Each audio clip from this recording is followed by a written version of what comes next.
Growing closer to God. Big grow in my faith, getting closer to God every single day, praying, reading the Bible, going on walks with God, listening to worship music, getting more involved in the church, talking to the pastor, right? Having conversations about God with godly people and listening to sermons online, getting that spiritual wisdom. And here's some lessons that I've learned and I've been implementing in my life, as well as some prayers I've been praying and some just some different concepts and things that have been really making an impactful change in my life. As I made the video yesterday about how I was sorry because for so long I was driven by pain and anger.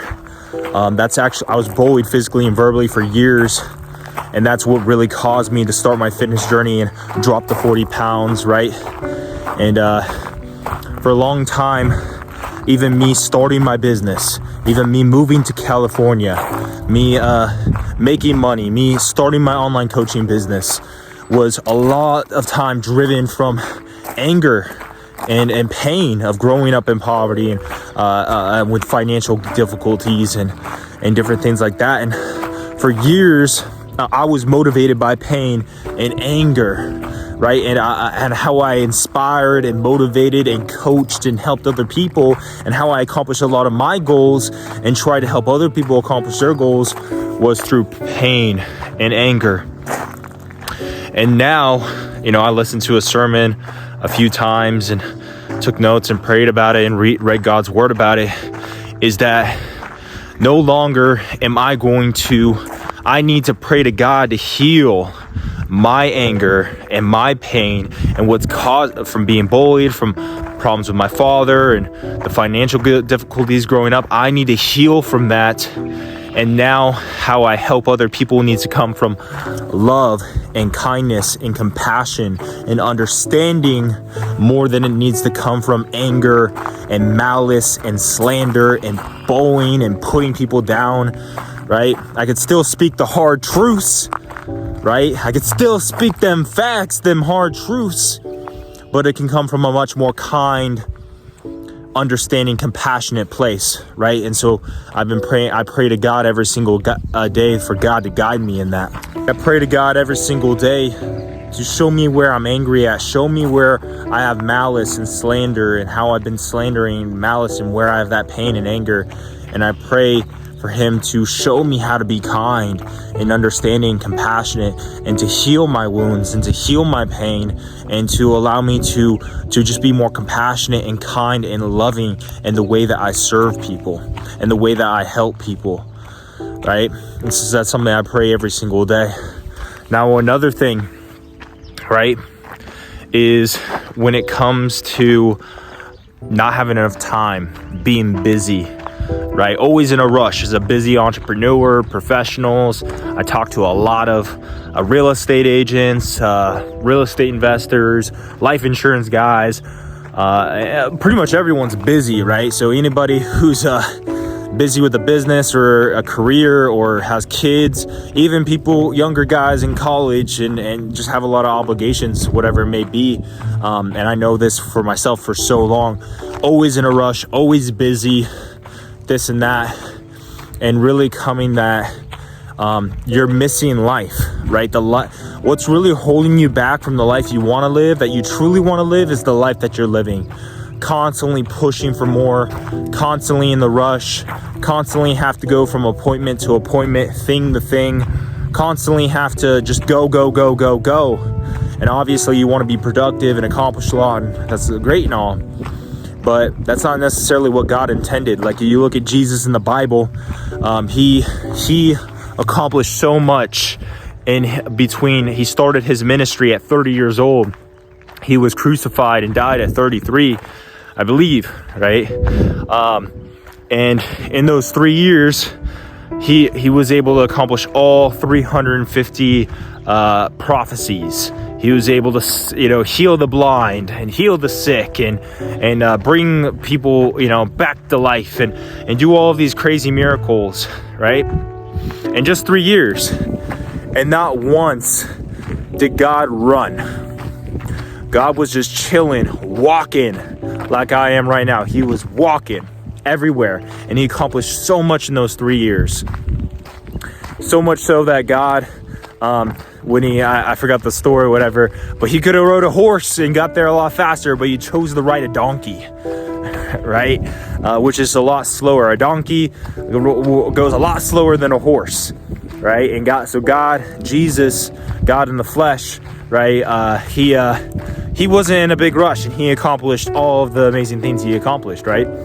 And so how are we supposed to live like Jesus and walk like God and follow that? Well, we're supposed to be more patient and take our time with things, and not only still accomplish all the great things we want to do and then we're meant to do, that God put us on this earth to do, but not in a super rushed way.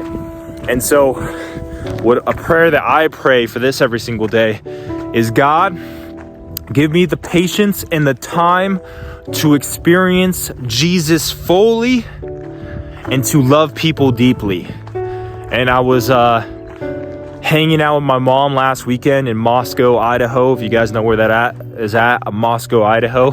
And I spent about 8 hours with my mother, my brother, my sisters, and doing a lot of great things. My brother got baptized, and that was cool and all. And just talking to my mom for like 4 hours about life and stuff like that. We haven't seen each other in about 3 weeks.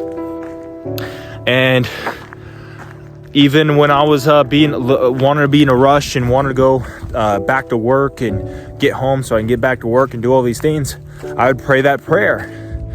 And I talked to a good friend of mine, an old friend of mine, just two days ago at the gym for about 30 minutes in the middle of my workout, which is very rare for me, because if I'm in the gym, I'm there to get business done and get the gains and train and get done in like 45 minutes, an hour, right?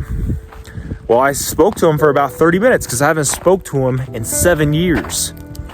So even when I was losing patience and I wanted to be in a rush and get back to my workout, I prayed that prayer, without saying it out loud because I was in the middle of conversation, is, God, give me the time and the patience to experience Jesus fully and to love people deeply. And I do that in my prospecting. I do that with my coaching clients when I'm coaching. I do that in sales. I do all this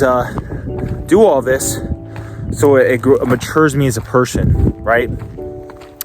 And lastly, guys, the last one I'll give you today is God, temptations, right? Is that God will never tempt us. That's what Satan does. But God will test us, right? He will test you to see where your faith is at, but he won't tempt you with temptations. And that's what Satan does. And it's not a sin to be tempted with whatever sin that you're tempted with. It's not a sin to be tempted, but it is. You can sin. And I think it goes first. It goes the thought of the sin. Then it goes the imagination of the sin. Then third goes the response of the sin. Now you're responding off the thought. Now it's imagination. You're thinking about doing it, then response, you're doing it, and then fourth is you actually do it and you act. That's when you sin, right? And Jesus said, even Jesus was tempted by Satan, right? So it's not a sin to be tempted, but from the thought to imagination to the response to actually doing it, that's what you don't want to do. You don't want to go through that whole cycle, right? And the thing is that God will not tempt you, but God will always give you a way out when you are tempted. So Satan in the world will tempt you with sins at times.